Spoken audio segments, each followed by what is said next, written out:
Este es un mensaje predicado en Living Word en español, donde Cristo es el centro. Para más información, visítanos en livingwordefc.org. Qué gusto me da poder estar nuevamente compartiendo la palabra, y es algo que nos ha dado Dios el privilegio de escucharle, de conocerle, y Él es todo, hermanos. Él es todo en nuestra vida, y cuanto más sumergidos estamos en Cristo Jesús, te digo una cosa, más nos comenzaremos a parecer a Él. Y esta es la finalidad de lo que hacemos.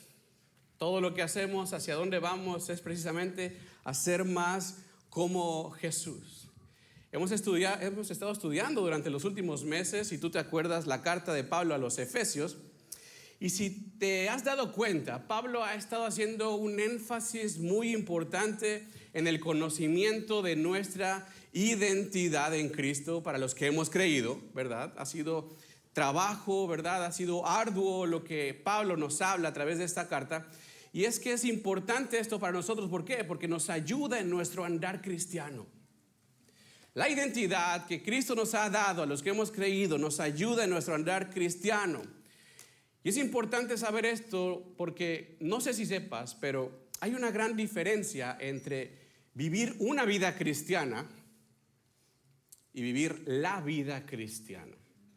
Son cosas diferentes. Una vida cristiana, ¿qué es? Es aquella que me dicen que viva, ¿verdad? Lo que espera la sociedad de mí, lo que tengo yo que provocar para que sepan o vean que soy cristiano. Y esto es diferente a lo que es la vida cristiana, que en otras palabras es vivir en unión con Cristo. Vivir la vida en unión con Cristo. No se trata de lo que la sociedad diga que soy yo o que debo de ser yo. Se trata de lo que Cristo dice de mí. Y comenzar a partir de ahí a dar nuestros pasos en nuestro cristianismo. A partir de ahí vivir de esa manera. En Romanos capítulo 6, que es donde me voy a centrar el día de hoy, Pablo hace una exposición precisamente de esto, de lo que es la vida cristiana. La vida cristiana en relación a la salvación, porque son temas que van de la mano, ¿sí? La vida cristiana con la salvación. ¿Por qué es importante esto? Porque puede ser que haya personas o haya individuos que han creído, ¿verdad? Pero que piensen que la salvación nada más es al momento de creer. Y que la salvación me sirve nada más en el creo, soy salvo y punto. Y sabes una cosa, muy probablemente si pensamos así vamos a llegar a un punto de nuestra vida que nos vamos a dar cuenta que la salvación va más allá. Nuestra vida es una vida con lucha diaria, constante, y probablemente nos desanimemos si continuamos en este aspecto. ¿Por qué? Porque seguimos fallando, porque seguimos siendo débiles. Y si yo creía que salvándome el Señor iba a cambiar todo eso, me voy a dar cuenta que no es así. Por eso es importante entender la vida cristiana en relación con la salvación que Cristo me ha dado. Tengo una imagen aquí que me gustaría compartir contigo que habla de los tiempos de la salvación, y esto nos va a ayudar un poquito a entender lo que es la salvación en un tema más claro. En primer lugar, si te das cuenta, cuando Dios nos rescata, Dios nos salva, dice la Biblia que Él lo que nos salva es ¿de qué? De la condenación del pecado. El no creyente va condenado, ¿verdad?, por su pecado hacia una muerte eterna. Y cuando Dios lo alcanza, lo que hace es librarlo de la condenación del pecado. ¿Qué le llamamos a esto? Justificación.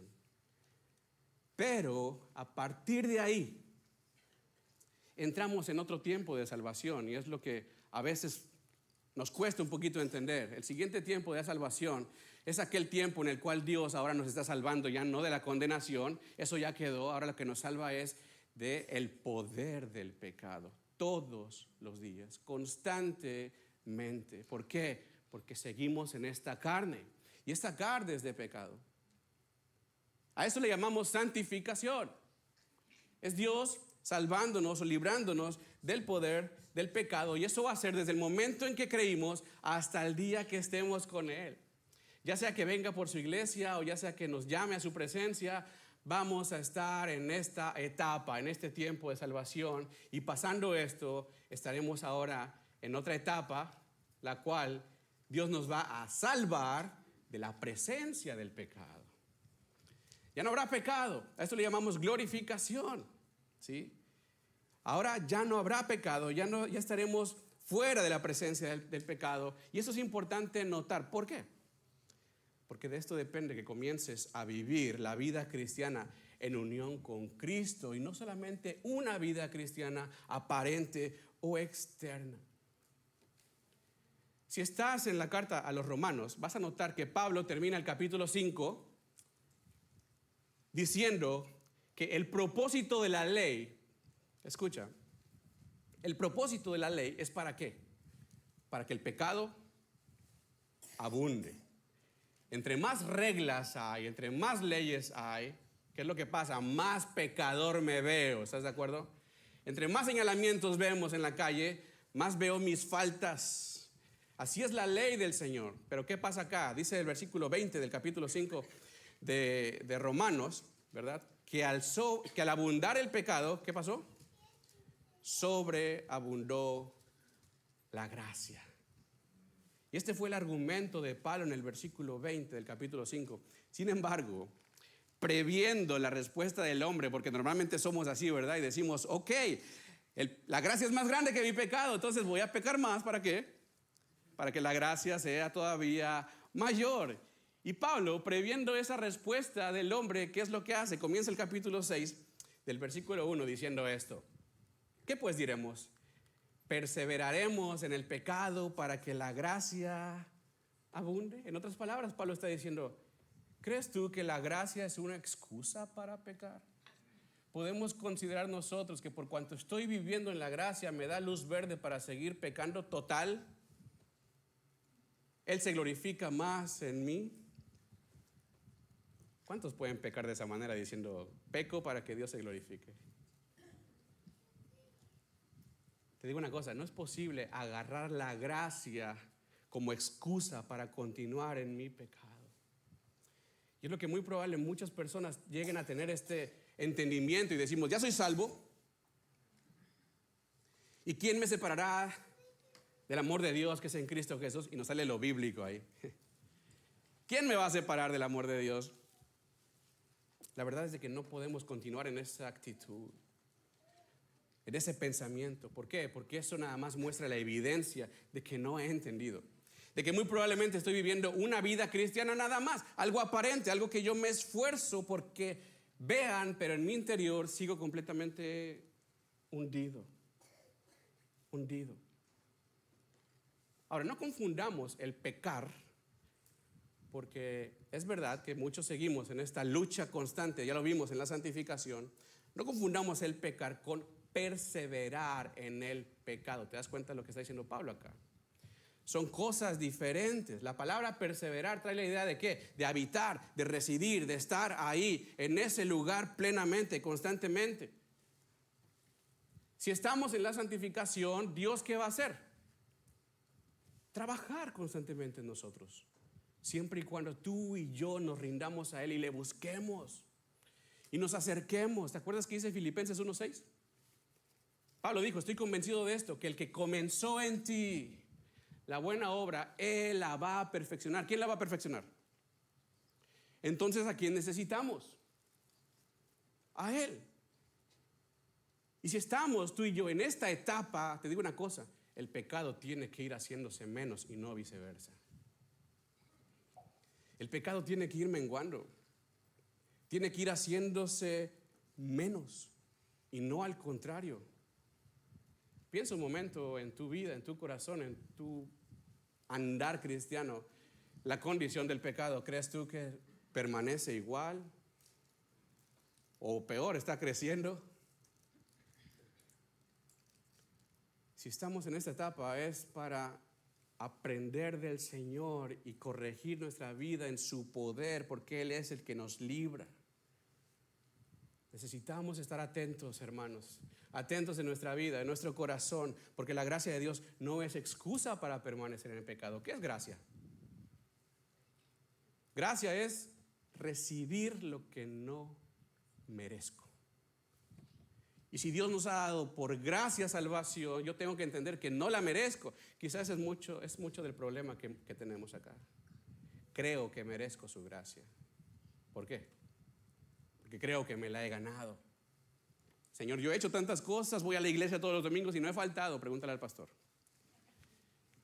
Él pasa lista y aquí he estado, Señor, me debes gracia, entonces me puedo portar mal. Y tengo acumulada gracia para cuando necesite gracia. ¿Funciona así? ¿Para qué es la gracia? Efesios capítulo 2, 8 al 10. Nos enseña que por gracia somos salvos por medio de la fe. Date cuenta que esto es un don de Dios, dice Pablo. No es porque te la merezcas, no es porque te la hayas ganado, no es por tus capacidades, dice el verso 9. No es por obras para que nadie se gloríe. Versículo 10. Porque somos hechura suya. Él nos dio nuevamente una vida para que andemos en ella, la vida cristiana, dice, creados en Cristo, a partir de la justificación, cuando Él nos salvó, ¿para qué? Para buenas obras. Si la gracia abunda, es para buenas obras. Si la gracia abunda, es para que el mundo siga conociendo a Dios a través de ti. Si la gracia abunda, no es para que sigamos pecando. No es para que nos justifiquemos en nuestra maldad, en nuestro pecado y en nuestra concupiscencia, en deseo de la carne. ¿Cómo puedes tú mostrar a Dios o glorificar a Dios si abunda el pecado todavía en ti? ¿Suena congruente? No puedo yo justificarme y decir que abunde la gracia en la abundancia de mi pecado. No, hermanos. No es congruente esto. Por eso date cuenta que Pablo plantea esta pregunta del capítulo 6, verso 1, diciendo, ¿qué diremos? ¿Vamos a continuar en pecado para que la gracia abunde? Y solito se responde en el verso 2. Fíjate lo que dice, en ninguna manera esto no es así. Porque los que hemos, ¿qué? Muerto al pecado, ¿cómo vamos a continuar aún en él? O sea, no es posible estar muerto al pecado y vivo para pecar. No es posible estar muertos al pecado y vivos para pecar al mismo tiempo. Esta expresión, en ninguna manera, los eruditos dicen que en el griego es la forma más enérgica de negar una afirmación, de refutar, de rechazar. En español se oye bonito, ¿verdad? En ninguna manera. Pero en griego es como si dijeras, estás loco si piensas así. Estás, pero si operado él. De esa manera está hablando, ¿sí?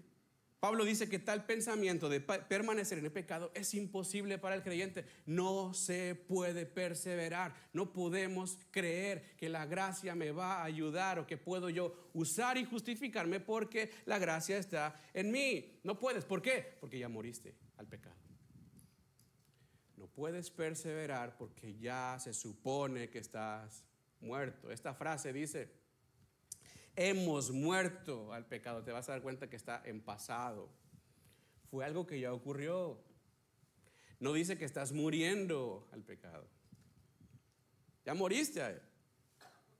Entonces, ¿cómo vas a vivir aún en él? ¿Cómo pretendemos? Si estás unido a Cristo, si estás unido a su muerte, si estamos identificados con su muerte, no podemos perseverar en el pecado. Dice el versículo 3. ¿O no sabes que los que han sido bautizados en Jesús, o sea, los que están identificados con Jesús, han sido bautizados en qué? En su muerte. Sigue hablando en pasado.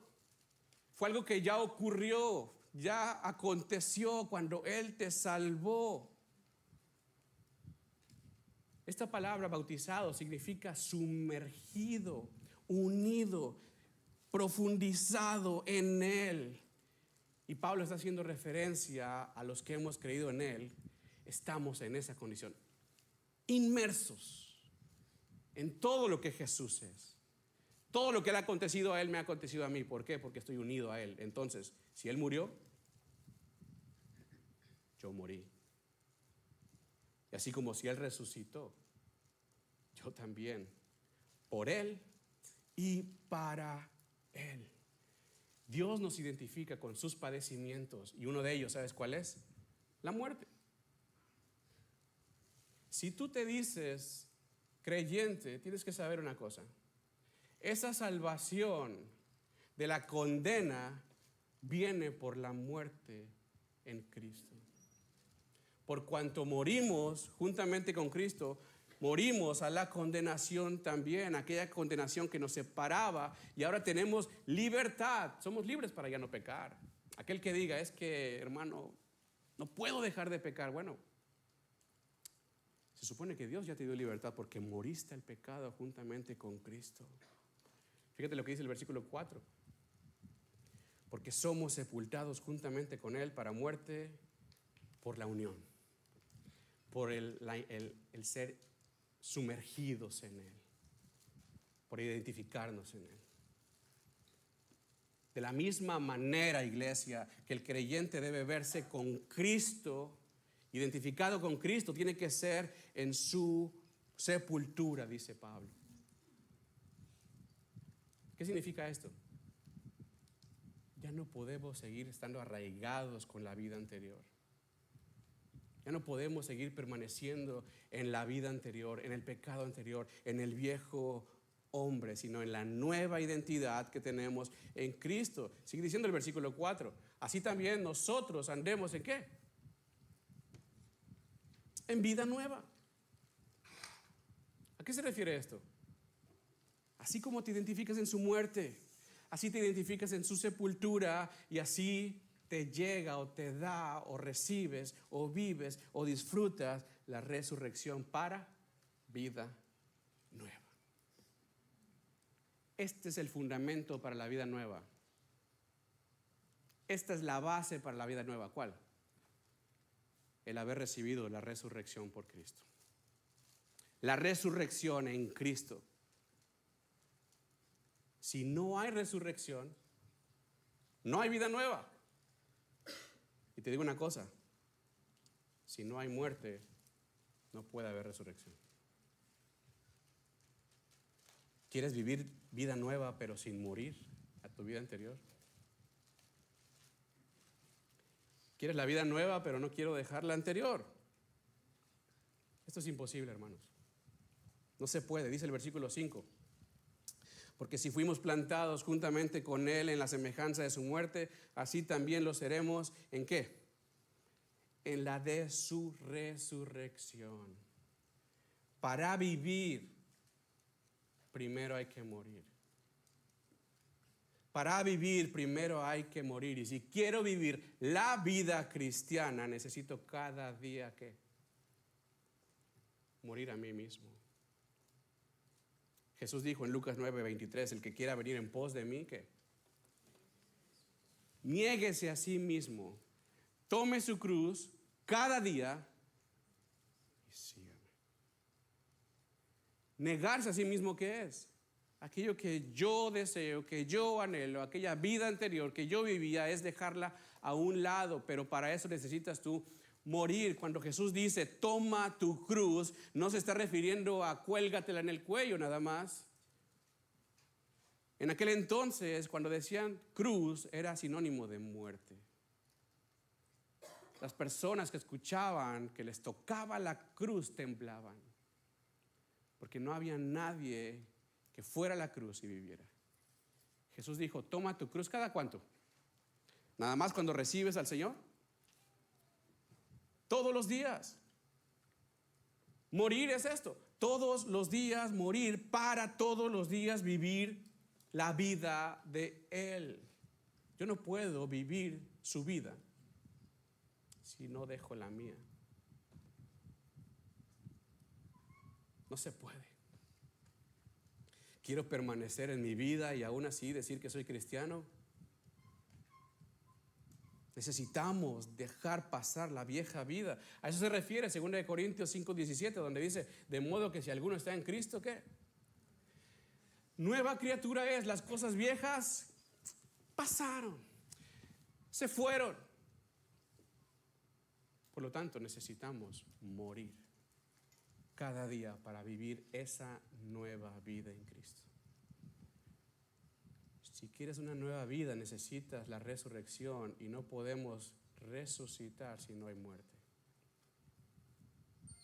Preguntémonos esto. ¿Nos estamos identificando con Jesús? ¿Hasta qué aspecto? ¿O a qué nivel? Nada más los domingos, 1 hora. Nada más en mi forma de hablar. Nada más en mi forma de vestir. Nada más cuando me ve el pastor. Ahí sí me identifico. ¿Qué es lo que están viviendo ahí entonces? Si yo te pregunto, ¿quieres una vida nueva en Cristo? ¿Quieres una vida nueva en Cristo? Lo más probable es que todos van a levantar la mano, ¿no? Y van a decir, sí, quiero una vida nueva en Cristo, dámela, Señor. Pero te digo una cosa. Tienes que saber que para vivir una nueva vida tienes que morir primeramente. Por lo tanto, la pregunta yo creo que mejor sería, ¿estás dispuesto a morir a tu vida anterior? ¿Estás dispuesto a morir a tu vida anterior, a todo lo que tú mismo te forjaste, te formaste y lo que dijeron de ti?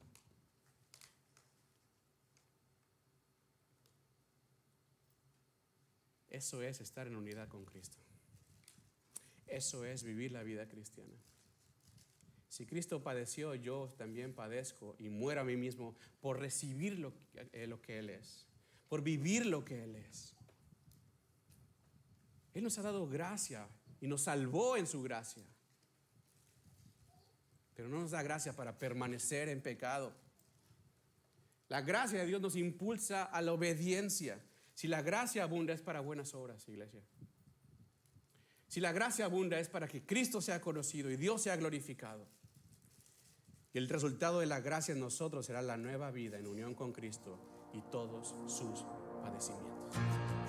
Este fue un mensaje predicado en Living Word en español, donde Cristo es el centro. Para más información, visítanos en livingwordefc.org.